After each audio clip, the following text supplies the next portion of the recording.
Velkomin í podcastið af hverju Ísland. Já. Ég heiti Kládía. Ég heiti Drífa. Og við erum hérna með rosalega skemmtilegan þátt fyrir ykkur. Já. Í dag ætlum við að tala við hana Ewa Marcinek. Já. Hún er pólsk. Hún er pólsk og hún skrifaði bók. Já. Frábæra bók. Hún heitir Ísland Pólerað. Já. Og er tiltölulega nýkomin út. Það er Drífa sem fann bókina eða frétti af henni. Ég sá kiljuna. Já. Ég var alltaf á kiljuna. Og sendi henni skilaboð á Facebook. Já, og sýndi mér bókina. Mér fannst hún rosalega skemmtileg. Hún er æði. Hún er rosalega flott. Það er prósar og þetta er ljóð og örsögur. Þú veist, þetta er svona, já, ég veit að fyrir kannski fólk sem er ekki miklu bókaunendur, að þá, en þú veist, þetta segir allt sögu. Já. Það í rauninni. Og þetta er samt fyndið. Þetta er sorglegt, þetta er hræðilegt, þetta er fyndið. Bara eins og lífið er. Eins og lífið er. Og segir sögu mannesku sem er að flytja frá Pólandi til Íslands. Já. Og við töluðum við höfundinn í dag. Jep. Við fengum til dæmis að vita það að bókin er upprunalega skrifuð á ensku. Akkurat. En ég ætla nú ekki að segja mikið frá þessu viðtali. Þetta var rosalega skemmtilegt viðtal. Mjög skemmtilegt. Við fengum að vita rosalega margt af því hvernig ferlið var í rauninni að skrifa þessa bók, hver var ástæðan fyrir því að Ewa flytur til Íslands og hvernig hún endar á Íslandi og hvernig lífið hennar í Pólandi var. Já. En þið þurfum bara að hlusta á þáttinn til þess að fá að vita því. Já. En annars mælum við rosalega mikið með bókinni. Þetta er ekki spons. Nei, þetta er alls ekki spons. Nei. Við erum bara svo hrifnar af henni. Já. Og hérna, og þetta er svona, já, það er svona mikið orðaleiki í þessari bók. Mér finnst hún rosalega vel þýdd. Mjög vel þýdd og hún þýðandinn, ég ætla nú að titla hana hérna. Já. Það er hún Helga Sofía Einarsdóttir sem þýddi þessa bók svona vel. Og hérna, já, ég er bara mjög hrifin og bara endilega annarkvort fara á bókasafnið eða bara út í búð að kaupa hana. Já. Við erum með eintök hérna. Við höfum 2 eintök hérna á bókasafni eða er einhver í Eyjum sem hlustar á okkur. Ég veit ekki hvort þetta er óviðeigandi, má ég lesa eitt? Já. Stutt. Bara, gerðu það. Góði hirðirinn, Good Shepherd, Dobry Pasters, Ruslmarkaður, Pólska IKEA. Svolítið, ef ég hefði samið þetta ljóð þá væri það kannski svolítið fordómafullt sko. En hún má það. Já, þetta er eins og þetta er fyndið fyrir þig. Já. Svo er eitt ljóð sem ég þýddi fyrir Drífu. Já, það er eitt á pólsku hérna. Já, það er reyndar sko blanda, það er pólska með íslenskum orðum. Já, þetta hérna. Já. Blaðsíðu 147. Við ætlum kannski ekki að lesa alla bókina upp á. En já, hún var rosalega skemmtileg karakter og við vorum nú búin að reyna að hitta hana í dágóðan tíma. Já, svo bara veiktist hún á COVID. Já, og við líka allavega aðalega ég bara í veikindunum og eitthvað svona, þannig að eins og langflestir á þessum tíma, við erum núna, þetta er byrjun apríl á meðan við erum að taka þetta upp. Já. Það hefur gengið svolítið erfiðlega fyrir okkur, við erum ekki ennþá búin að ná að posta neinum þáttum á þessu ári. Nei. Eftir febrúar. Já. Það er þannig, en ég er búin að klára eldhúsið, þannig að... Já, bara svo ég viti að var verið að endun í eldhúsið hérna í húsinu og Kládía var þar fremst í flokki, þannig að hún er búin að vera mjög busy. En við erum sem sagt að vinna í því núna að ná að taka upp nokkra þætti áður en við förum að publisa. Já, við erum komið með 2, þannig að það er 2 til viðbútar og þá fáum við að hlusta á fyrstu. Og já, svo þið vitið af því þá er þetta viðtaltekið á ensku. Já. Það er kannski gott að taka það fram. Hún er farin að kann nokkra íslensku, sagði hún okkur.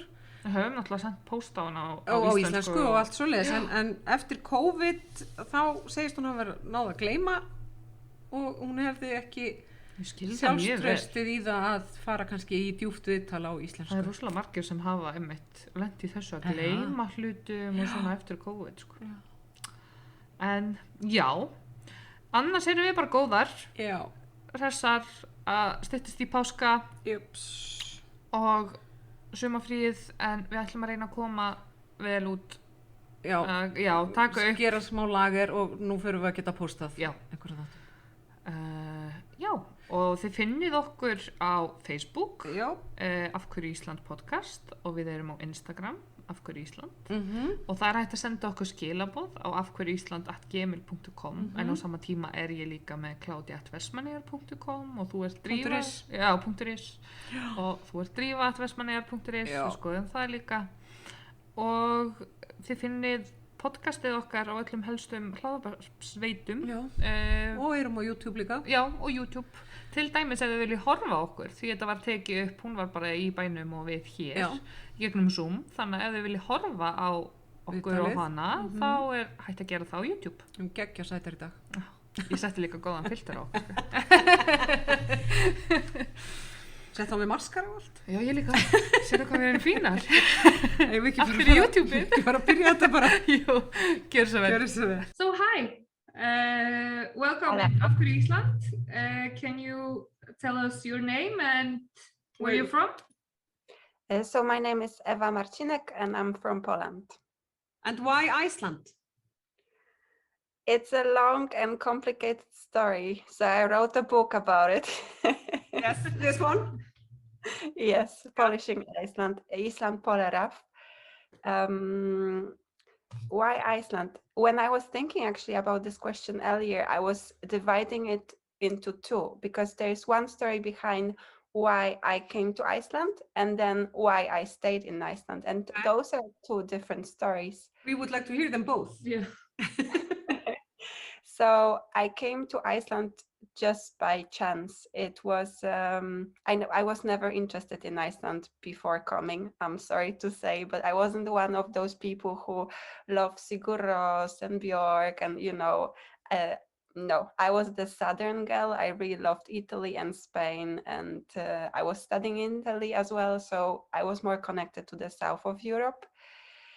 But then things were happening in my life. I had a breakup of relationship, and I really wanted to go somewhere just to have a break from my life and kind of take a breath. And I was working in a culture center in Wrocław in southwest of Poland, and we had a cultural project in Iceland that was just starting. So I thought, okay, I can go to Iceland then. So I went for internship at Bioparadís, and at the same time within the internship, I was starting the project of collaboration between Poland and Iceland. And it was the subject of audio description, so like cinema or theater for people who are blind or visually impaired. When was this? That was summer of 2013. So not knowing much about Iceland, I was trying to prepare myself, and I was watching movies and finally listening to Sigur Rós. So I got some recommendations from my friends. But yet it didn't prepare me on how big of a culture shock and weather shock it was for me that summer. Did you care? Yeah, you came during summertime. Yes, and it was 2013. I don't know if you remember, it wasn't the best summer. And the winter is never good. Yeah, but I would never plan to stay. So I'm one of many who come here for a moment and without a plan to stay, but they stay. So I was so convinced that I'm gonna come back that I was already buying an apartment in Poland. And I remember my dad telling me, no, you're gonna buy when you come back after 3 months. And I was like, no, I really want to buy it now and come back and have the apartment. But he convinced me and I didn't buy it. And I was very lucky with this, because after 3 months, I knew that I want to continue the adventure with Iceland. And you didn't move back, so you've been in Iceland. I went back. I didn't move back. I went back to quit my job, pack my things, sell my car, like, close that chapter and move to Iceland and start afresh. So it's mainly work that made you stay in Iceland, or was there something else? No, after 3 months, I was already done with the internship at Bioparadis. So when I came back, I needed to find a job, and I found a job as a waitress at the restaurant, and it was my first waitering job. So I wasn't very skilled. And I moved, I decided to stay, I don't know, just because I felt that Iceland was so different and so beautiful, and I was kind of still in a shock, trying to embrace what Iceland is as a country and place. But amazingly to me, in those 3 months, I made so many friends, and I just didn't want to leave them. And I was very curious how my life would be in Iceland.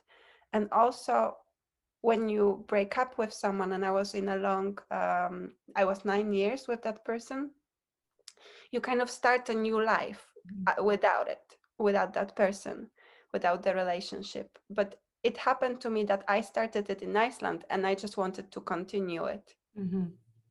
How old were you? 27. Mm-hmm. So can you tell us maybe a little bit about your background? Where were you born? How was your childhood and everything? Mm-hmm. So I am from a small town, 30 kilometers from Wrocław. So Wrocław is the big city in Lower Silesia. It's the capital of the region, where I was studying culture studies and creative writing. But I was born in a small town, 30 kilometers away, in a very old little town. Like now in Icelandic scale, I don't consider it that little anymore. That's around 10,000-15,000 people. Mm-hmm. And I had a very happy childhood. And to be honest, this is also what connects me to Iceland so much, because when I lived for so long in this small town, so I did like the primary, secondary, and high school there.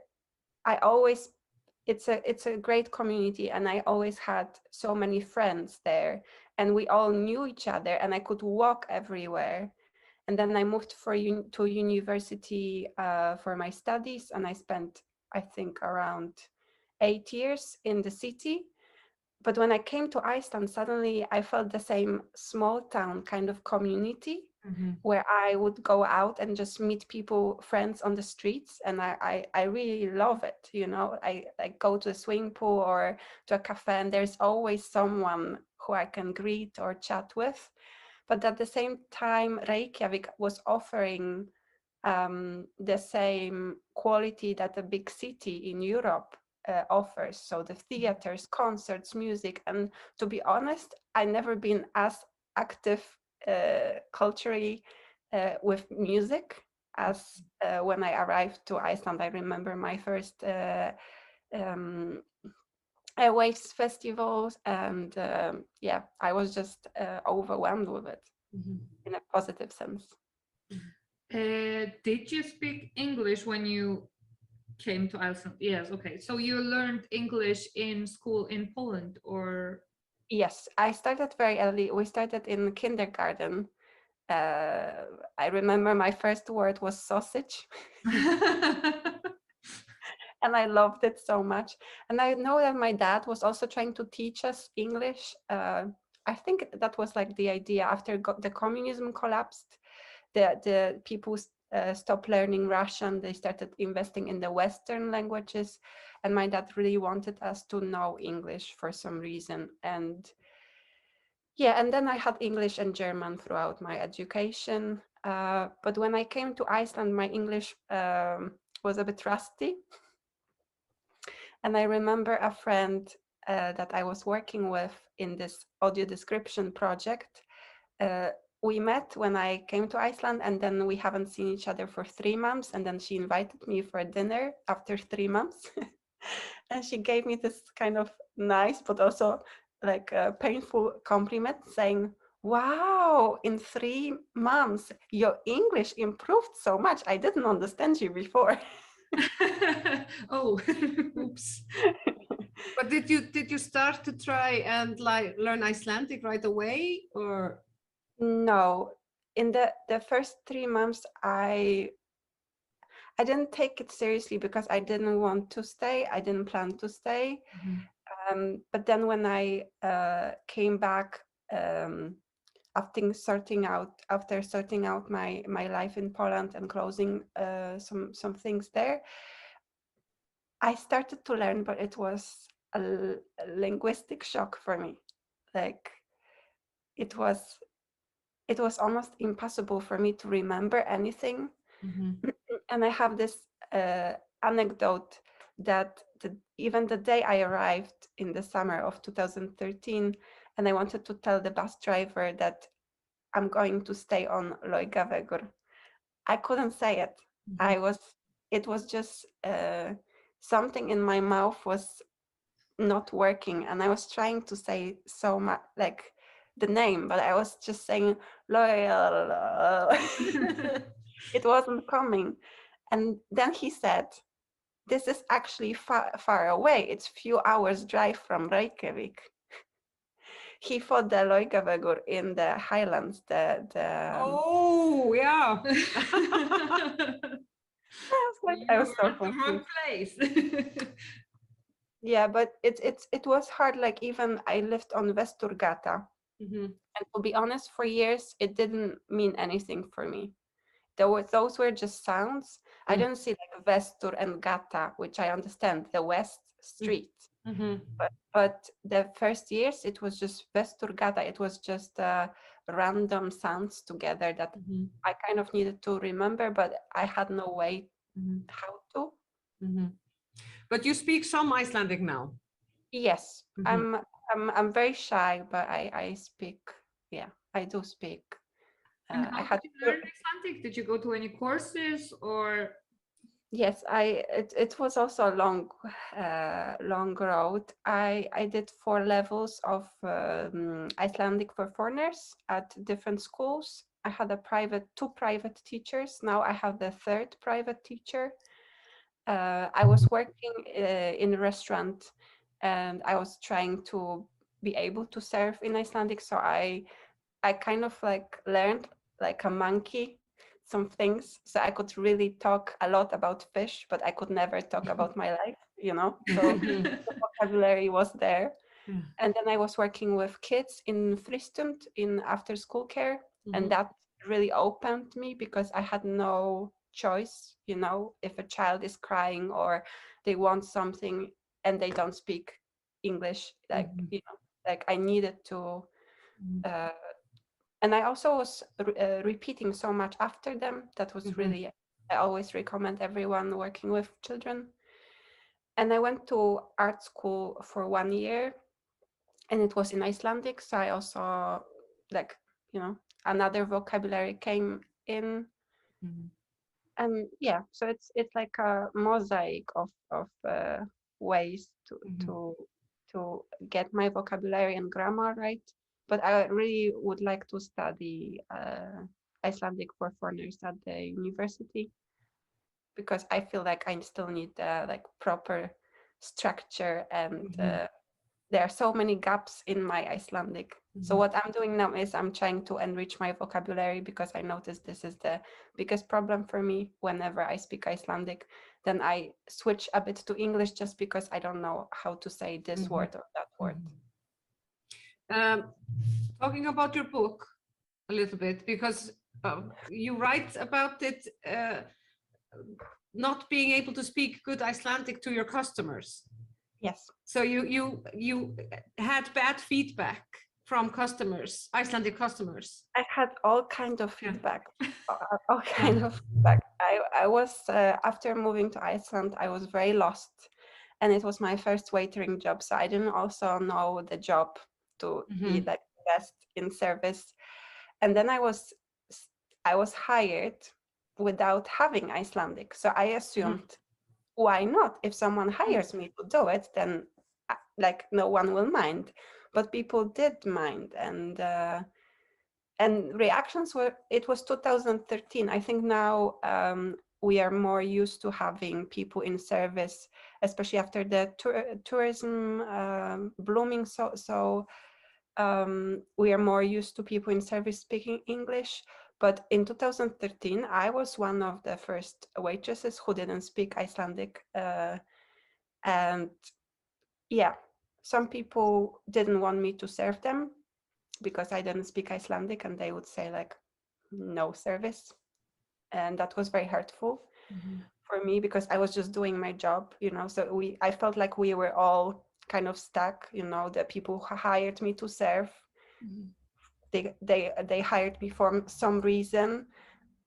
I felt in a way secure because someone hired me, but then I cannot do my job properly because I'm missing Icelandic. And then the Icelandic customer comes to an Icelandic restaurant and they want to feel at home, but they don't. So, you know, like, although it was painful for me, I knew that we are all in a mess here and we are all having a problem, you know. It's not only me, you know.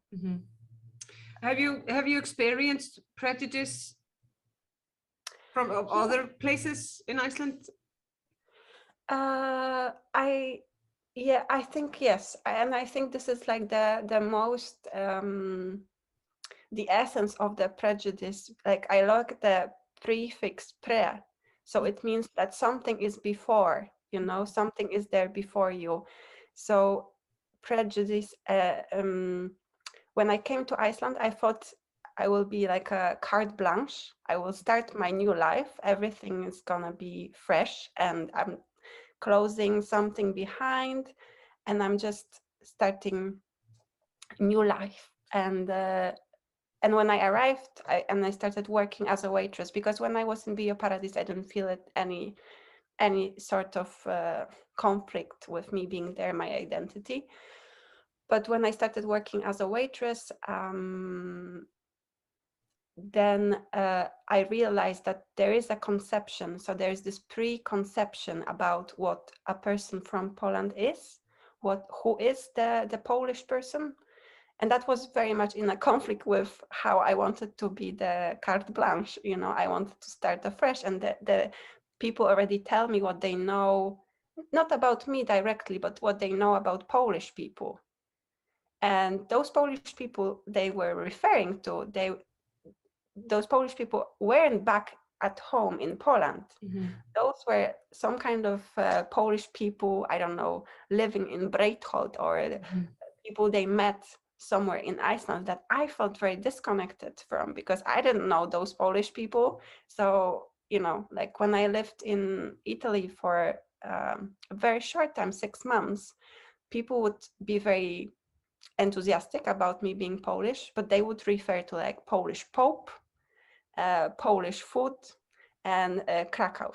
So they would be like references to back home in Poland, whereas here no one was saying like, oh, I've been to Krakow or Warsaw. People would say, oh, I know this Polish guy and he's drinking a lot and he's working a lot. He doesn't speak English very well, you know. And I was like, I don't know him. And you are not the same, but people compare. Yeah. Yeah.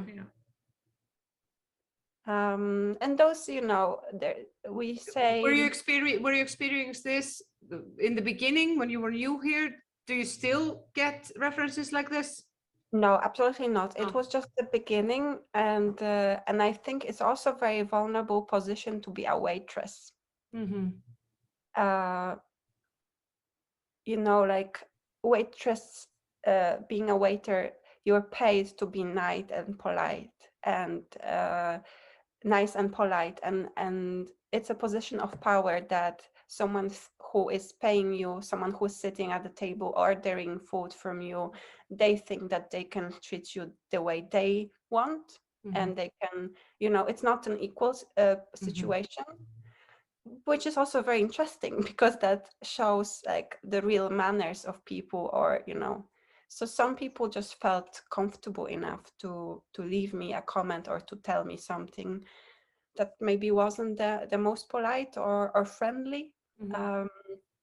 but there were also beautiful people I met working as a waitress, and I also present them in the story.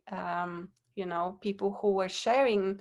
I don't know why restaurant is such a place when people, and bars when people just want to open themselves, but there were people who were sharing their stories and their problems with migration, not necessarily, them also trying to find their way through it, not necessarily being against it, just, like this Icelandic woman who had a Polish boyfriend, and she learned Polish words, and now she's stuck with this Polish vocabulary without him because they broke up. Or the Icelandic very mature businessman who changes his surname to be closer with his Croatian wife. And those are true stories. And in general, the book I wrote this is almost like creative nonfiction. So all the conversations really happened, and all that is in book more or less happened. I'm just playing a bit with, like, the form and the poetry, but those are very real stories. You wrote the book in Polish? No, in English. You wrote it in English, and then somebody translated it for you in Icelandic. Sofia Einarsdóttir, she translated it. Yeah, I for our listeners, I really recommend this book. It's funny, it's sad, it's scary. It's life. It's life. Yeah, it's really, really good. And how was it? Did you write it while working here, or how was the process? So when I moved to Iceland, so I never felt very secure with my writing back home in Poland, although I studied there, although, it's my language. It didn't work for me somehow. And when I moved here, I had this hope that maybe I could start writing more, because I assumed I would have more time or less kind of mental pressure with an easier job, like intellectually easier, but physically harder. And I was trying to slowly write about like Icelandic nature and some stories. But then I joined a workshop for international women in the library, city library in Reykjavik. And so it was a group of women of Icelandic and with Icelandic and foreign background. And we met together with Icelandic Canadian teacher Angela Rawlings, and she encouraged us to write stories. And she was the one to encourage me to try to maybe write in English so you can share it with us.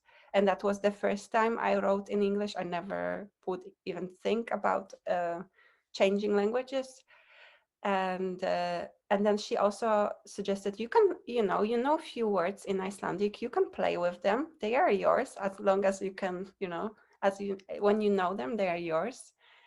So I was also playing with Icelandic, and I think I wrote the first short story at this workshop.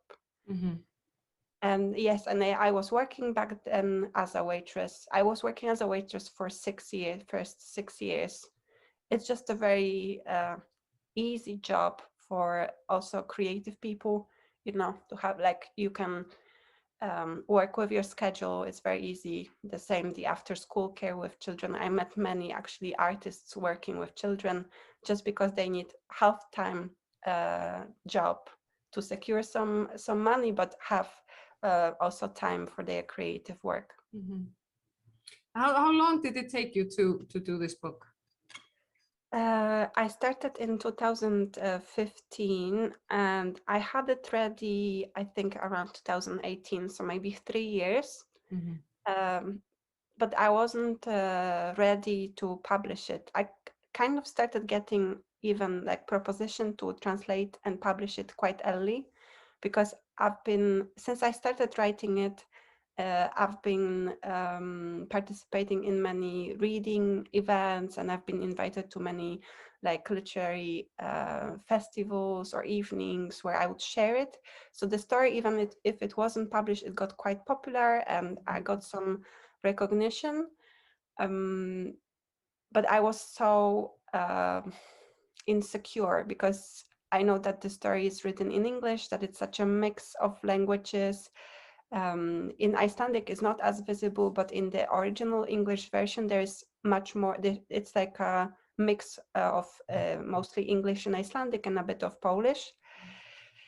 And then I met Paulina Jónsdóttir, who is a theater director, and we started project together called Reykjavik Ensemble, which is like international theater based in Reykjavik that is promoting foreign-born artists. And Paulina wanted to stage my text, so she made adaptation, and we had a play in 2020 in Tjarnarbíó in Reykjavik, and that gave me a lot of courage and a lot of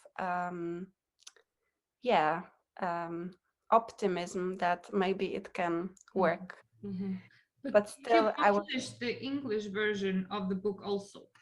It's gonna be published early summer, so it's already in preparation, and it's gonna be published by Ospressan, which is like a multilingual writing collective. Okay. Had you been writing for a long time? Have you been writing your whole life, or yeah? Yes, sorry. Yes, my whole life. I think I always liked drawing as a child, but when I look back now on my drawings from that period, they are mostly stories. Just because I couldn't write, I would draw them. And then I love books and I love reading, and I was reading a lot as a child and teenager.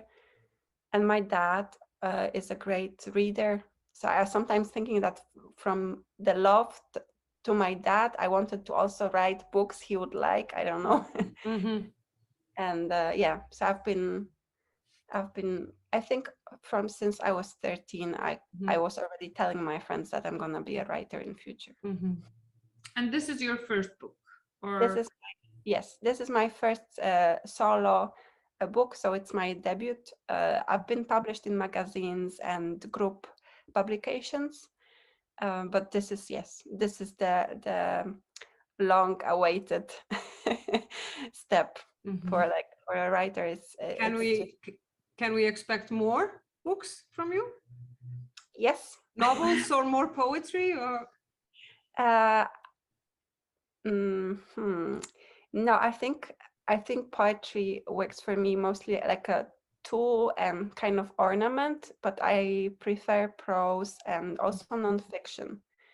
Currently, I'm working on a book about, it's a nonfiction, but also in this kind of poetic style, about foreign-born writers living in Iceland. So I'm kind of taking the focus from me toward others like me that I know, because we are very close group, and those are my friends, and each of them has amazing story.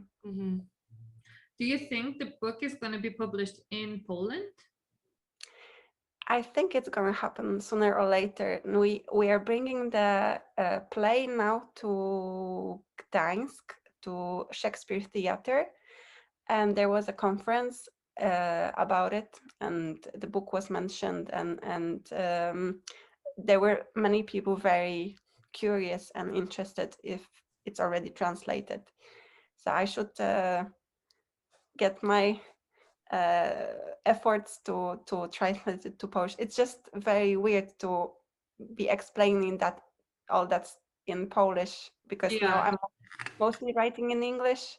And I got used to living in Iceland and trying to convey the story for a Polish reader, but I feel just very lucky with the interest and the reviews and the feedback, so I will definitely do it.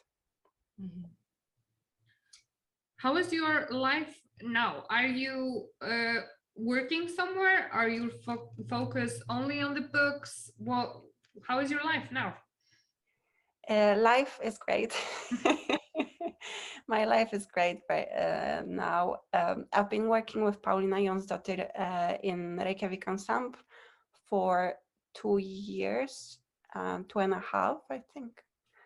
Now we are part of many projects, so we get funding from the government theater fund, National Theater Fund, and the city of Reykjavik, and some Nordic grants. So I work as a contractor for the theater company. Plus, I was very lucky this year. I received listamannalaun for 3 months. So I'm currently just focusing on writing and yes, doing that. Since you moved to Iceland, have you do you have any traditions that you brought with you from Poland, like around Christmas or Easter or Polish Independence Day, or? I'm a big fan of Polish stores in Iceland. So I shop regularly, and I have my favorite one that Not only me. that I go quite often, and I like to keep the food, the traditional food, like for Easter and Christmas. But for me, it's blended so much with other traditions. My partner is British, raised in France, so he brings other dishes to the table, and I love Icelandic Christmas food. So it's all mixed, I think. Do you visit Poland often? Yes, very often. I'm one of among my friends. I'm one of the people who are going to Poland every few months. Of course, COVID was that was a problem, but I still was able to visit, I think, twice a year. Normally, I'm trying to visit my parents 3 to 4 times a year. And they also visited Iceland twice, and their first visit to Iceland changed everything for our relationship, because when I moved to Iceland, they couldn't understand why I'm so far away from them, and they weren't very happy with my decision. But when they came and they saw it, everything changed. And my dad printed a big picture, a photo he took in Stykkishólmur, and put it in their bedroom. And my mom, in her little kind of office in our apartment, she had a map of Iceland above her desk for a long time, so she could, whenever I would say, "Hey, mom, I'm there," she could point it at the map. Oh, she's there. Yeah. Are you an only child, or do you have any siblings? I have older sister. She has a family, and they also came for a visit once only. So they don't live here. They live in Poland. Yeah, all my family lives in Poland, and among my cousins and like the further family, there is no immigrants really. So I'm the only one living abroad. So I think for the family it was kind of a shock, but now people got used to it. But how was it for you? I know many people move here because they know someone or because they have family here and want to get a job and earn some money. How was it for you? You didn't have anyone.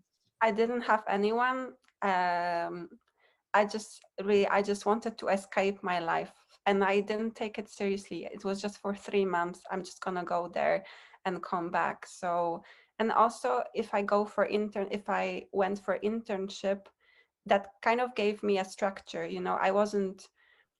It was very easy for me because I didn't came to look for a job. I came to go to Paradise every day, and I met wonderful people there, and I just had I had a very easy beginning.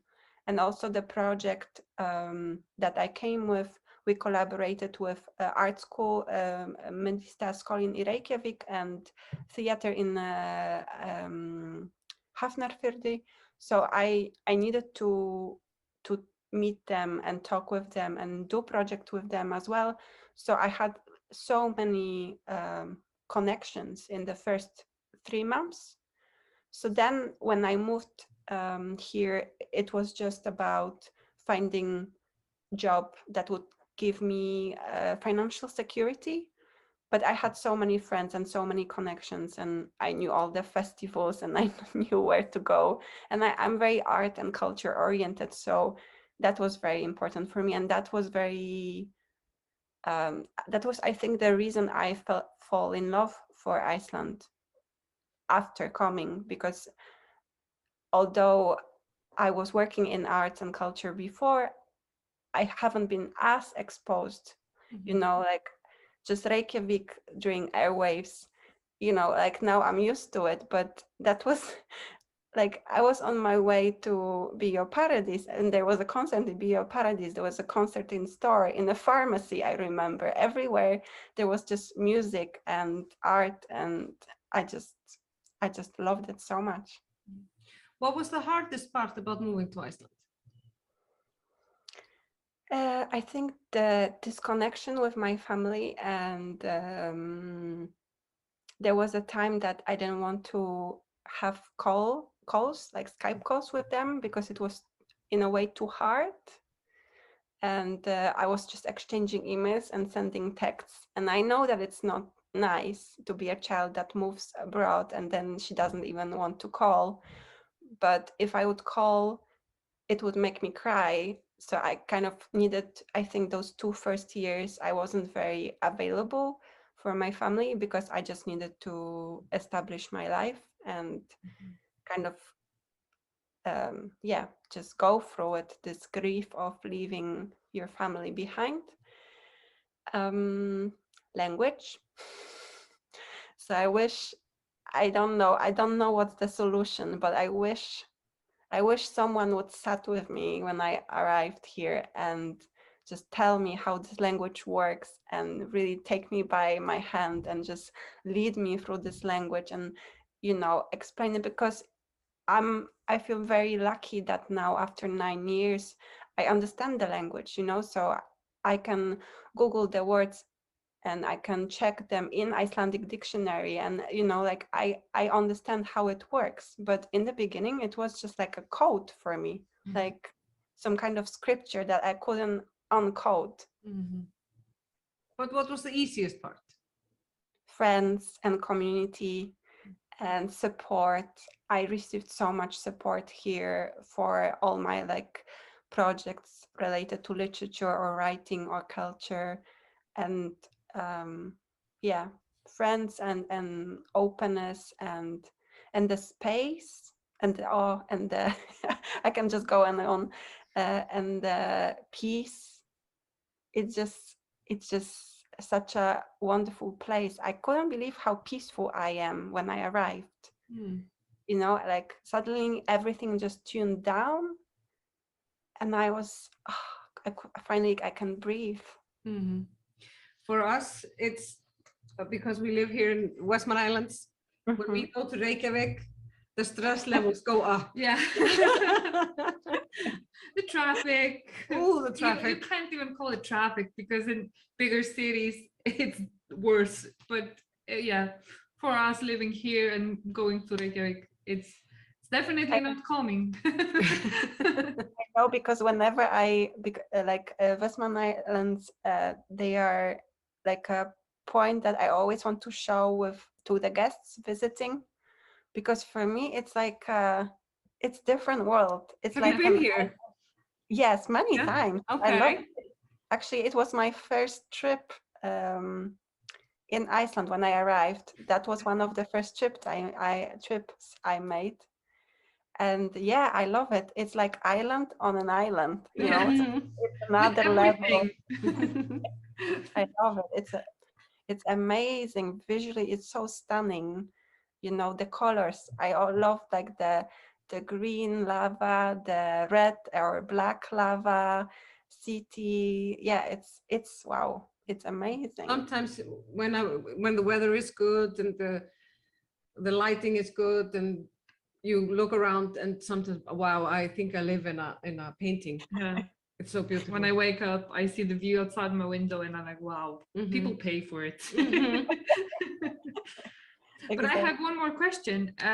What was the most shocking thing about coming to Iceland? You talk about cultural shock and everything. What surprised you the most? Yes, I have one thing. I don't know if you can call it þetaredast, or like I used to say that, and I heard it's not me who is saying that, but I used to say that Iceland is Italy of the North. Okay. And I heard that already from someone else. Okay. I love Italy, and this is where I went for my student exchange. And when I came to Iceland, I realized, wow, okay, it's just like another Italy, just it's different, you know, but how relaxed people are. And I was in such a rat race in Poland. Working in a culture institution would seem like it sounds like it's an easy job, but I was so stressed. It was such a pressure, so many projects going on. And then I came and started working within culture here, and people were just drinking coffee and chatting and doing great events, but everything was flowing and it was peaceful, and you know, like going to swimming pool after work. And yeah, Maybe the last 24 hours before the event, then everything went crazy. yes. Yeah. Like everywhere. But We have just to like finish this. It's tomorrow.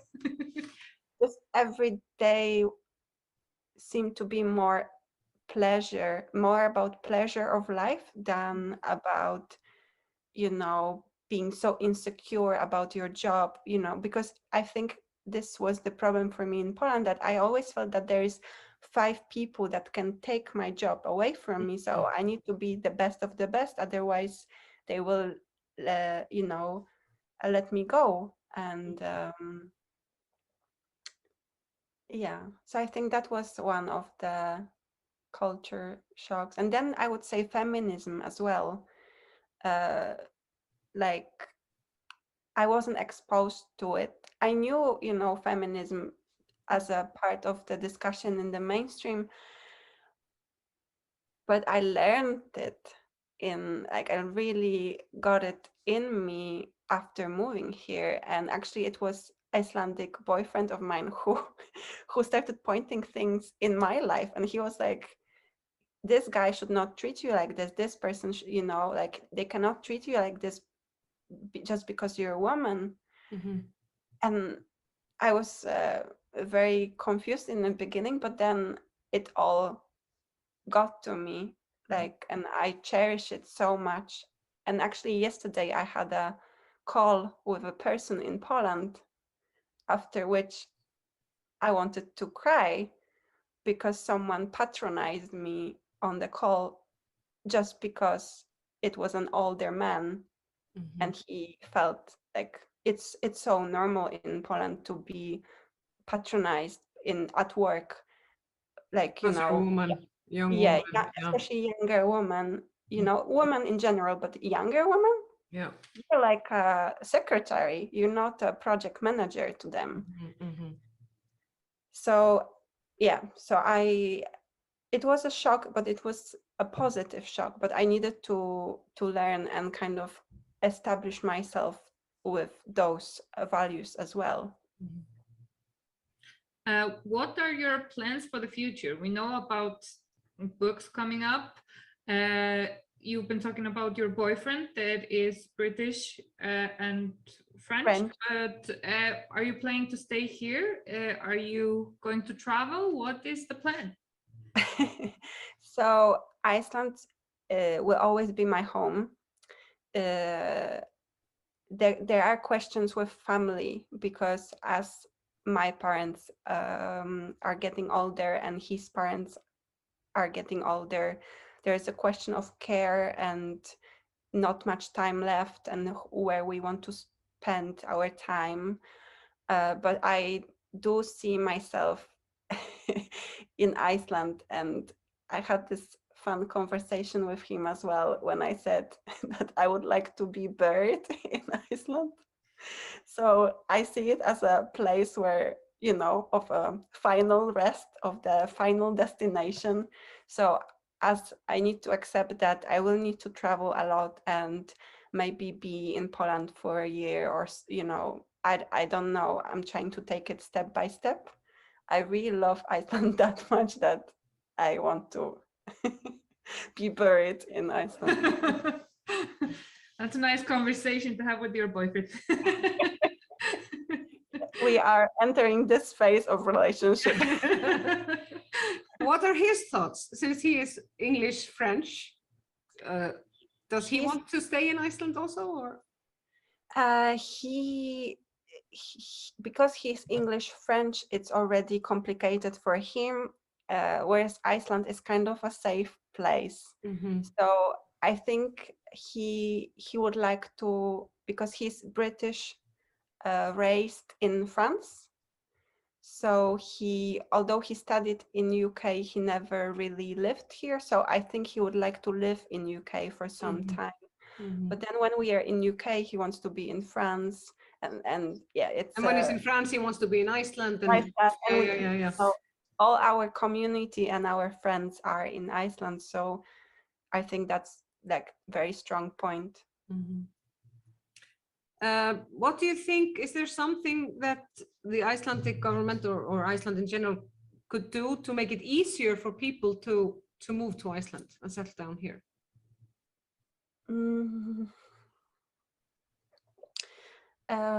There's something about the language, I think, because it took me a while also to understand why it's so important to speak Icelandic, why it's so important to respect the language and really, like I think Icelandic culture would disintegrate it if not this purity of the language, and also in an economical sense, like everything could be replaced if we would just all started talking English, and we are talking English now, so I'm not helping here, but I think it's very important to make it as accessible and easy for people to learn Icelandic and kind of imprint in their head why it is so important, because I heard that it's important, it's so important, and I felt the attitude, if I don't speak Icelandic, maybe I'm not I cannot fully participate.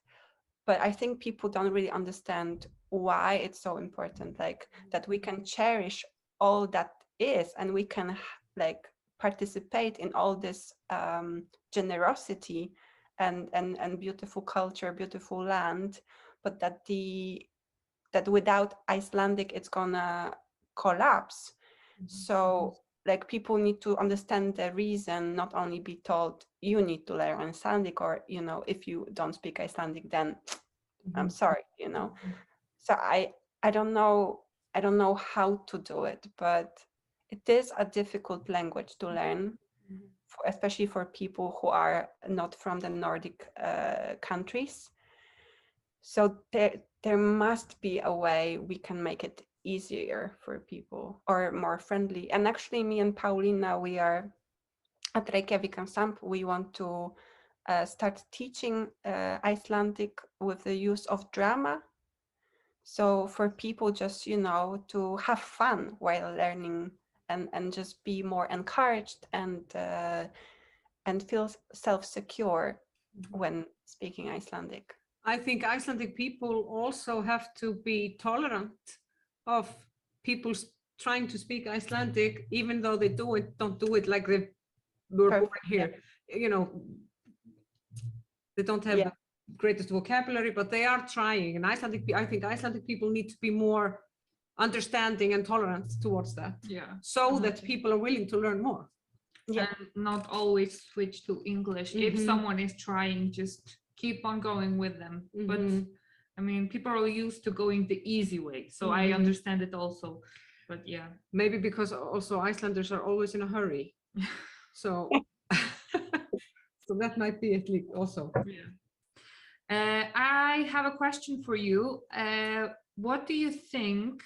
Any advice or tips for people moving to Iceland? Something you would like to know when you moved here, but you didn't know. So some advice for people moving now that they should know, you would want to know, but you didn't.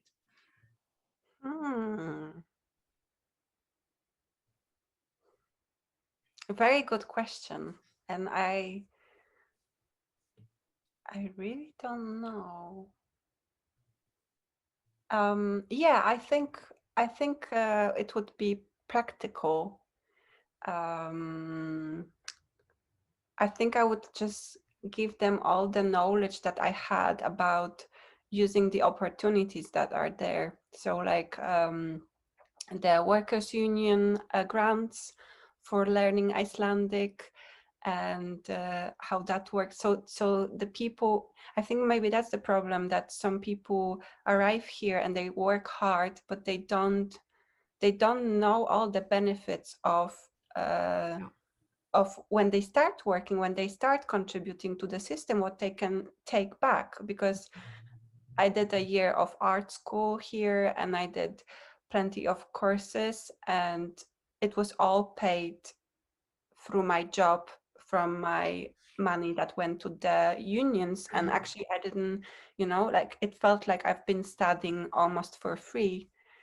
So I think things like this. And then also for newcomers, and I do it because I work with unemployment offices in Vesturland, and I also did it for the Westfjords, for people to know that they can do their own project. If they want books in Polish in the library, then they can go to the library and they can request the library to buy those books, to enrich the collection. If they want to have, I don't know, films in Polish, then they can go to Bioparadis and say, hey, let's bring Polish movies, because there is Polish community, which is already happening in Bioparadis. But like, what I love about Iceland is that there's so much space for things to happen, and people are very open. Institutions are very open, like libraries and the national institutions and local governments, and they are very welcoming with initiative. So I think I would also encourage all people who are coming to just, if they see that they are missing something here, or if they know that something would be of value in their local community, that they can really make it happen, because it's a wealthy country. It's usually wealthy local governments. There is money, there is openness, there is interest. So yeah, it's really possible. It needs the initiative of the people who are coming. One more thing. When you came here, you came during summertime. How was winter for you? We've had podcasts with other people that said that it was quite shocking, because they see all these beautiful pictures and everything come during the summertime, and it's beautiful, it's a good summer, and then the winter comes and people... all the darkness. Yeah. How was it for you? So my first winter, I was keeping it inside until I think March. And I lived through it, but in March I couldn't, and I was already crying. And I remember I went to my flatmate and I was like, my life is so horrible, I feel so unhappy, and I was crying. And that was a friend of mine who lived in Iceland now maybe 20 years.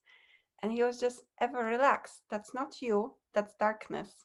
Yeah. And I was like, no, it's me, something is wrong. And he's like, no, Eva, just let go, it's darkness. So it was quite dramatic the first winter. But this is what I'm always like, and my friends as well, trying to tell ourselves, this is not about, when the kind of depressive mood comes, or in the winter time, or tiredness, and I just noticed, like, I don't want to see people anymore. I just want to be in bed watching shows and maybe going to the pool, but that's it. That I need to tell myself it's okay, that's the response to the weather, darkness, and that's okay. Icelandic people have this too. Yeah. After being born here, so it doesn't get better. You just have to acknowledge it. Yes, and then we all know summer will come, and we'll all get like hyper happy. Yeah, I don't have any more questions. Is there anything you would like to add to what something we didn't ask you about, or something? No, I think although I am very chatty, I think we covered most of it. I'm just super happy that we could meet and chat. I had a lovely time with you. Thank you. Yeah, it was really nice meeting you on screen. Finally. and thank you for sharing your story. Yeah. Thank And you. keep on writing. Yeah. We love your book. Thank you very much.